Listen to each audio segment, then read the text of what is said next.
আমি নিজে হোস্টেলে থেকেছি প্রায় 12 বছর। হোস্টেলে থাকাটা জীবনের একটা স্বর্ণযুগ, কিন্তু মেয়ে এবং মা দুজনেরই এ সময় চিন্তা হয় তাদের গাইনোকোলজিক্যাল হেলথ নিয়ে। দুজনের জন্যই কাজে আসবে এই তথ্য। আজ জ্ঞান নয়, শুধু বিজ্ঞান।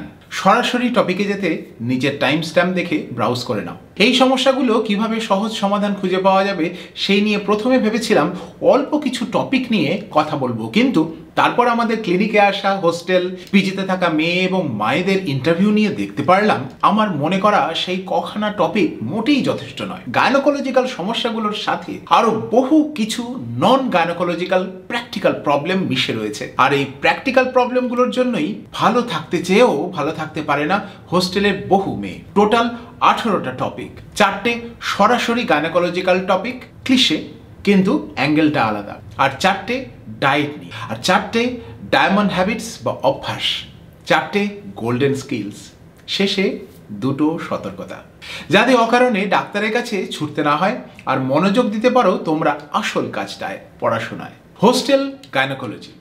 অ্যানিমিয়া। আয়রন খেলেই অ্যানিমিয়া ঠিক হয়ে যায়, তবুও আজ কেন অ্যানিমিয়া সমস্যা? অনেক মা এবং মেয়েই কমপ্লেন করেন বারবার অ্যানিমিয়া হচ্ছে, কমছে পড়াশোনার এনার্জি, মাথা ঘুরছে, কনসেন্ট্রেশন করার ক্ষমতা কমে যাচ্ছে। আসলে অ্যানিমিয়া মানেই মাথায় কম অক্সিজেন। মাত্র একটা কনসেপ্ট বুঝলে সমাধান খুব সহজ। হিমোগ্লোবিন শোরুমের আয়রন, গোডাউনের আয়রন মাপা হয় সেরাম আয়রন দিয়ে, তাই ট্যাবলেট হিমোগ্লোবিনের সাময়িক মাত্রা বাড়িয়ে দিলেও গোডাউনের আয়রন কম থাকার জন্য বারবারই শোরুমের আয়রন মানে হিমোগ্লোবিন কমে যেতে থাকে। অ্যানিমিয়া হলে হিমোগ্লোবিনের তিনটে কাঁচামাল সেরাম আয়রন, সেরাম ভিটামিন B12 এবং ফোলেটও টেস্ট করিয়ে নিন। হিমোগ্লোবিন বেড়ে যাওয়ার পরেও অন্ততপক্ষে 4 থেকে 6 সপ্তাহ আয়রন সাপ্লিমেন্ট খাওয়া দরকার, যাতে গোডাউন পুরো ভর্তি হয়, নইলে শিগগিরই আবার হিমোগ্লোবিন পড়ে যাবে। পিরিয়ড পেইন, যার পোশাকি নাম ডিসমেনোরিয়া, এ নিয়ে এই বয়সে মেয়েরা ভোগে না এরকম মেয়ে হয়তো পাওয়াই যাবে না। পিরিয়ড পেইনে ভোগা মানেই এরকম নয় যে মেয়ের ভবিষ্যৎ গাইনোকোলজিক্যাল লাইফ একদম ঝরঝরে। দরকারে কখনো কখনো ওষুধপত্র খেতে হয়, প্যারাসিটামল, ড্রোটাভেরিন, মেফেনামিক অ্যাসিড, এগুলো খুব কমন ব্যবহৃত ওষুধ এবং কাজও করে ভালো। প্যাকেটের নামে নয়, ওষুধগুলোকে কিন্তু জেনারিক নামে চিনতে হবে, নইলে গুগল সার্চ করে সায়েন্টিফিক ইনফরমেশন পড়া যাবে না। কম্বিনেশন ড্রাগ এড়িয়ে যাওয়াই ভালো, মানে যে ট্যাবলেটের মধ্যে একাধিক ওষুধ রয়েছে, অথচ আবার উল্টো দিকে 2টো আলাদা ধরনের ট্যাবলেট একসাথে খেলে ওষুধের কার্যকারিতা ভালো হয়। এর নাম সুপ্রা অ্যাডিটিভ এফেক্ট। ডক্টরের সঙ্গে কথাবার্তা বলে হোস্টেলে যাওয়ার আগেই ওষুধ নির্বাচন করে দিয়ে দিন। পিরিয়ড পেইনের প্যাটার্নের দিকেও নজর রাখা দরকার। 3 ধরনের প্যাটার্নের পিরিয়ড পেইন হয়। যে ব্যথা পিরিয়ড শেষ হয়ে যাওয়ার পরেও চলতে থাকে, সেই গ্রুপের ব্যথা ভবিষ্যতে সমস্যা সৃষ্টি করার সম্ভাবনা বেশি। গুগল রিসার্চ করে দেখে নাও কোনটা প্রাইমারি ডিসমেনোরিয়া আর কোনটা সেকেন্ডারি ডিসমেনোরিয়া। আরও জানতে চাইলে নিচের ফর্মে ক্লিক করে ফর্ম ফিল আপ করে দাও। We will send A PDF document with all the important information about this direct to your email address. Period regularity. এই বয়সে অনেক মেয়ে বা ইয়াং মহিলাই অনিয়মিত পিরিয়ডের সমস্যায় ভোগেন। তার মধ্যে একটা বড়সড় কারণ PCOS বা পলিসিস্টিক ওভারিয়ান সিনড্রোম। মায়েদের জন্য বলে রাখি, আল্ট্রাসাউন্ডে কখনো পলিসিস্টিক ওভারি আবিষ্কার হলেই কখনো এই মানসিক যন্ত্রণায় ভুগবেন না যে আপনার মেয়ে কোনোদিনও আর মা হতে পারবে না। হোস্টেলে ওকে পড়াশোনা করতে দিন, নিজের ভবিষ্যৎ করতে দিন। অনিয়মিত পিরিয়ডের পেছনে আরো অনেক কারণ লুকিয়ে থাকে, যেমন স্ট্রেস, ঘুমের অভ্যাসের পরিবর্তন, খাওয়া দাওয়ার অসুবিধে এবং আরো অনেক কিছু। আসলে পিরিয়ডের প্যাটার্ন নিয়ন্ত্রিত হয় মাথার ভেতরে সুপ্রাকায়াজমাটিক নিউক্লিয়াস থেকে। বছরে 3 থেকে 4 বার পিরিয়ড হওয়া এই বয়সী মেয়েদের জন্য যথেষ্ট। মেয়ে ছুটিতে বাড়িতে যখন আসে তখন ডাক্তারের সাথে পরামর্শ করে একটা চেক আপ করিয়ে নিন। অকারণ হরমোন ওষুধ খেয়ে পিরিয়ড রেগুলেট করার চেষ্টা না করাই ভালো। মেজরিটি মেয়েদের পিরিয়ডের সমস্যা একদিন নিজে থেকেই ঠিক হয়ে যায়। HPV vaccine. ইউট্রাসের মুখের সার্ভাইকাল ক্যান্সারের বিরুদ্ধে এখন ভ্যাকসিন বেরিয়ে গেছে। চেষ্টা করুন হোস্টেলে পৌঁছবার আগে যাতে এই ভ্যাকসিন দিয়ে দেওয়া যায়। এই ভ্যাকসিন বয়স অনুযায়ী 2টো বা 3টে ডোজ দরকার হয়। 8 বছর বয়স থেকেই দেওয়া যায়। কাকে কি ডোজ দেওয়া হয় সেটা নিয়ে আমাদের আলাদা ভিডিও রিসার্চ রয়েছে, লিংক নিচে রইল, দেখে নেবেন। কিন্তু অনেক সময়ই হোস্টেলে যাওয়ার পরে মনে হয় আরে ভ্যাকসিন দিলে তো ভালো হতো।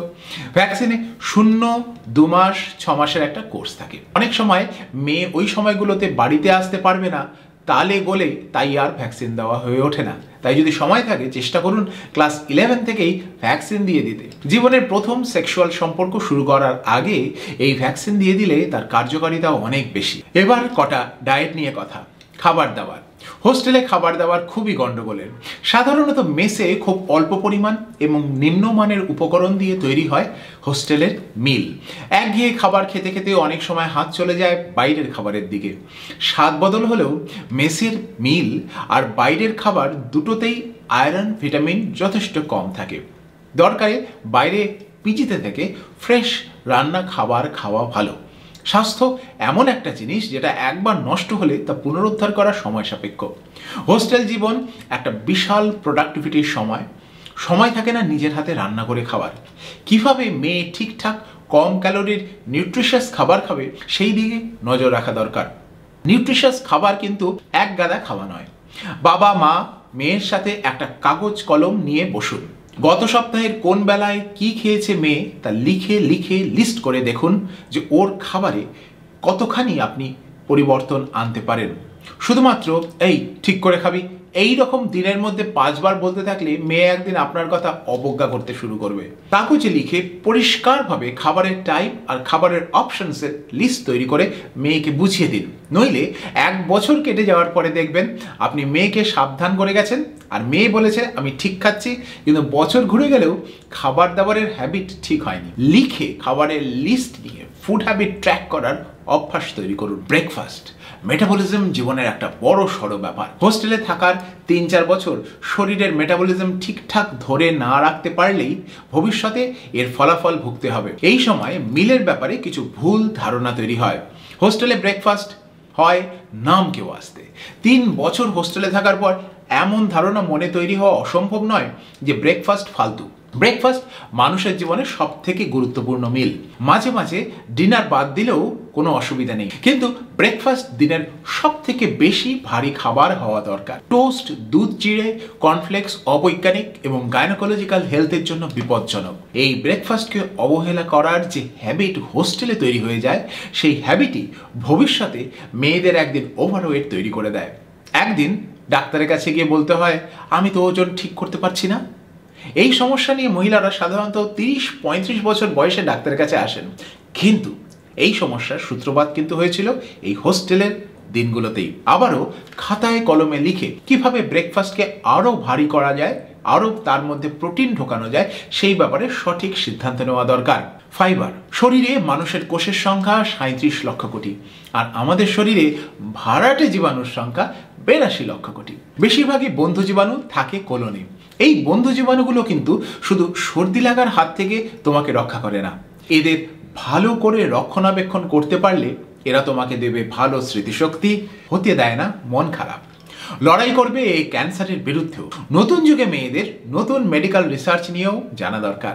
আজ থেকে প্রায় 150 বছর আগে নোবেল পুরস্কার জয়ী রাশিয়ান বৈজ্ঞানিক ইলিয়া মেচনিকভ কিভাবে বুলগেরিয়ার গ্রামে বন্ধ ব্যাকটেরিয়ার খোঁজ পেয়েছিলেন তার লিঙ্ক রইল নিচে। মহাজীবনের খোঁজে। মুশকিল হলো এই প্রোবায়োটিক ব্যাকটেরিয়া ওষুধ খায় না, ঘুষ নেয় না। প্রোটিন, রসগোল্লা, কেক, বার্গার এ সমস্ত মানুষের খাবার। আর এই লক্ষ কোটি বন্ধ জীবাণুর একমাত্র খাবার হলো মানুষের হজম না করতে পারা রাফেজ বা ফাইবার। বন্ধ জীবাণুগুলো এতদিন মায়ের বকা ঝকা খেয়ে, ঢেঁড়স, পটল আর আপেল খেয়ে কোনো মতে টিকেছিল। হোস্টেলের স্বাধীনতায় নিজের তৈরি ডায়েটে অজান্তেই খাবারে ফাইবার হারিয়ে যায়। বন্ধ জীবাণুগুলো মরে যেতে শুরু করে, কমতে থাকে ইমিউনিটি। কোন খাবারে ফাইবার পাওয়া যায় সেগুলোর একরকম লিস্ট তৈরি করে সেই খাবারগুলোর উপাসনা করতে শুরু করো। মিলের মধ্যে লম্বা গ্যাপ। অনেক সময় পড়ার চাপে বা যারা পিজিতে থাকে তাদের চাকরির শিফটের জন্য অনেক সময় গুরুত্বপূর্ণ মিল স্কিপ হয়ে যায়। আনশিডিউল্ড খিদের সময়গুলোতে যদি কার্বোহাইড্রেট খেয়ে পেট ভরাতে হয় তার থেকে বড় সমস্যা আর কিছু হয় না। এই বিস্কুট খেয়ে নিলাম বা একটু কেক বা একটু ভাত ফুটিয়ে খেয়ে নিলাম, এই সমস্ত শর্টকাট করে নিজের ভবিষ্যৎ জীবন নষ্ট করার কোনো মানে হয় না।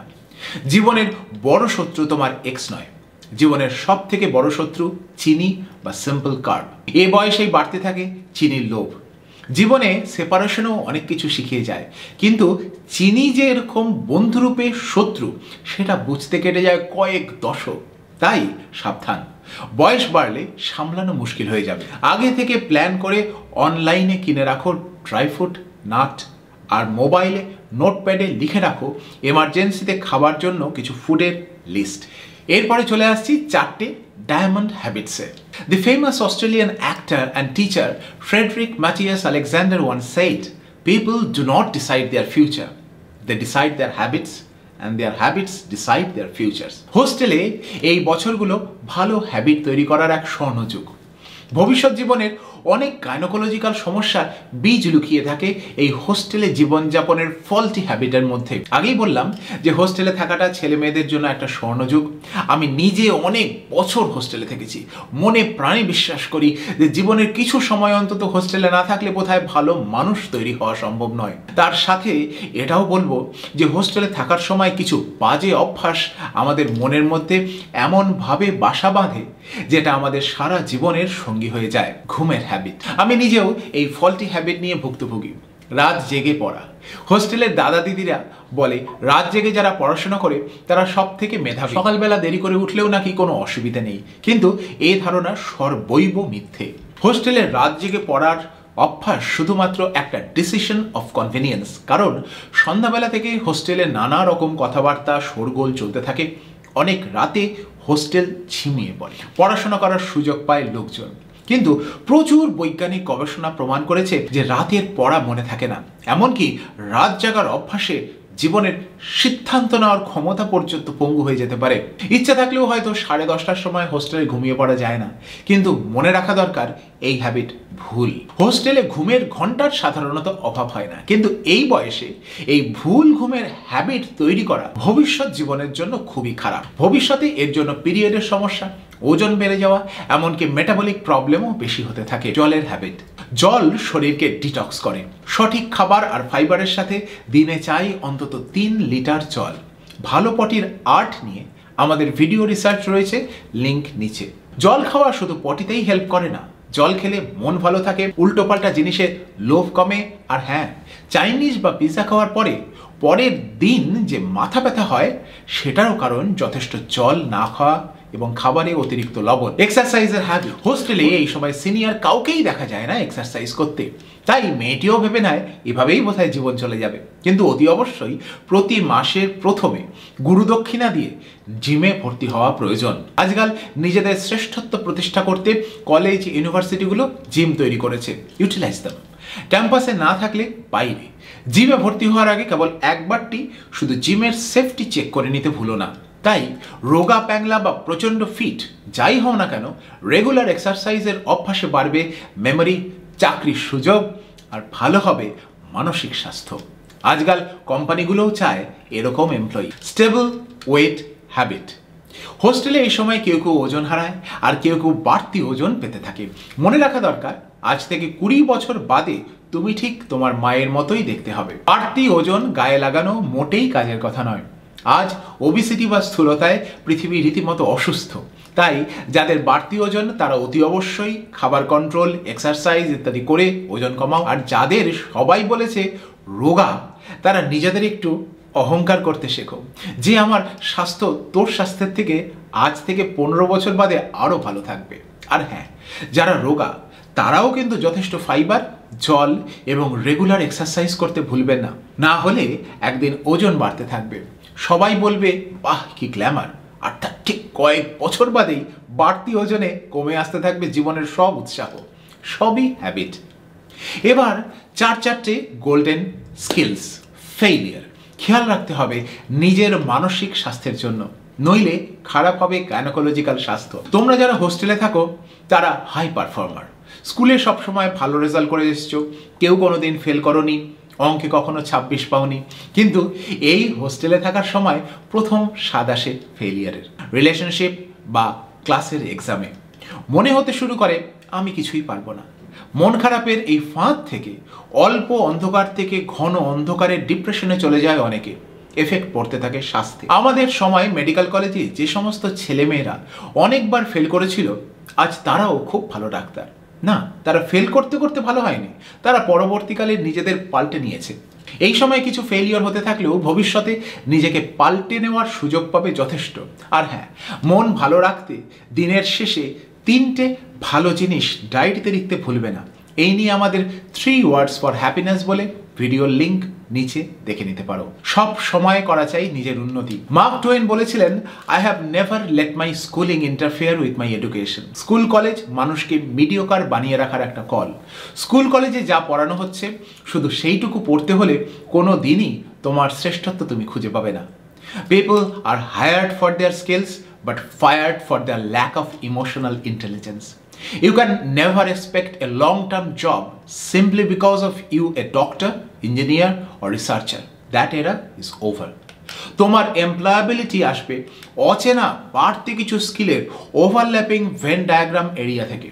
চাই বাড়তি অনেক কিছু স্কিল। এরকম 3-4টে অচেনা স্কিলের কম্বিনেশনে বাড়বে তোমার জব পাওয়ার ক্ষমতা, বাড়বে তোমার ভ্যালু। ধরো তুমি মাইক্রোবায়োলজি নিয়ে রিসার্চ করো, সাথে বাংলা লিখতে পারো, সাথে ডিজাইনিং স্কিল আছে। That overlap will give you job, not microbiology. সুতরাং কোর স্কিলের সাথে চেষ্টা করো অনেক কিছু স্কিল শিখে নিতে। এরকম প্রায় 20টার বেশি স্কিল আছে। আজকাল করোনার পর অনলাইন কোর্সের প্রচুর ইনফরমেশন পাওয়া যায়।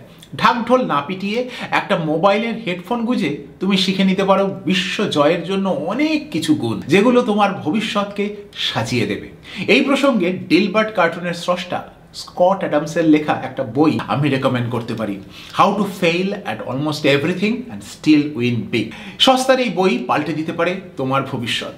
হয়তো ভাবছো যে হোস্টেল গাইনোকোলজির কথা বলতে গিয়ে এসব কথা আমি কি সব বলছি, কিন্তু if you are not good at dealing failures, you will not have a good job, you will not have a good family and your future health will be a catastrophe. এ কথা আমি কেন আজকে বলছি সেটা হয়তো এই বয়সে তোমরা বুঝতে পারবে না, কিন্তু যখন আমার মতো চুলে পাক ধরবে তখন মনে হবে কেন আমি এই কথা বলেছিলাম।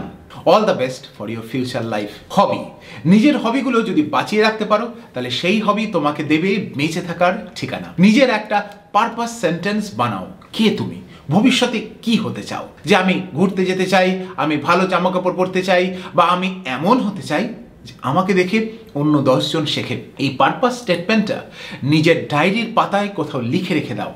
যখন মনটা খারাপ হবে তখনই পারপাস স্টেটমেন্টটা দেখে নেবে, আর জীবনে ভালো থাকার রসদগুলো তখনই মনের মধ্যে ভিড় করে অটোমেটিক্যালি চলে আসবে। আর হ্যাঁ, এই হোস্টেলে থেকেই একা থাকার ব্যাপারে মহড়া নিতে হয়।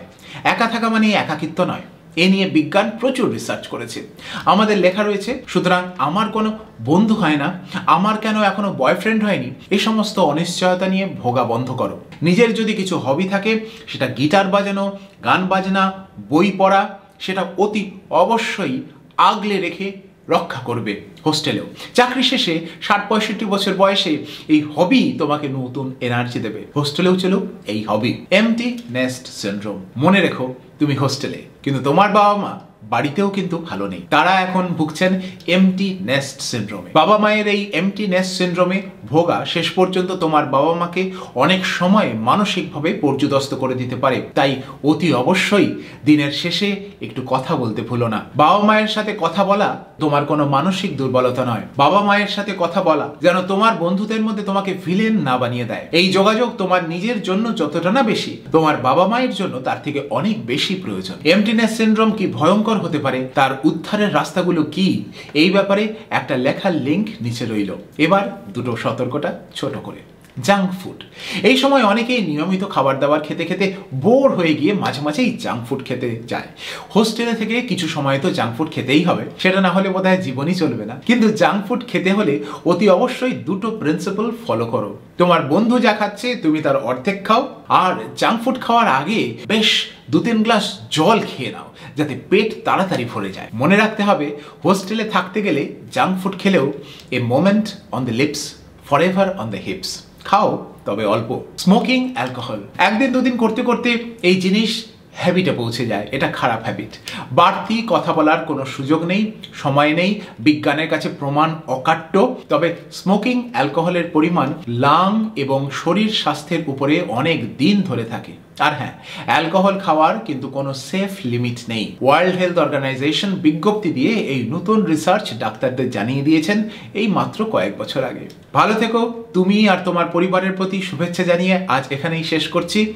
All the best for your future. Next কিছুদিনের মধ্যেই অন্য একটা টপিক নিয়ে দেখা হবে।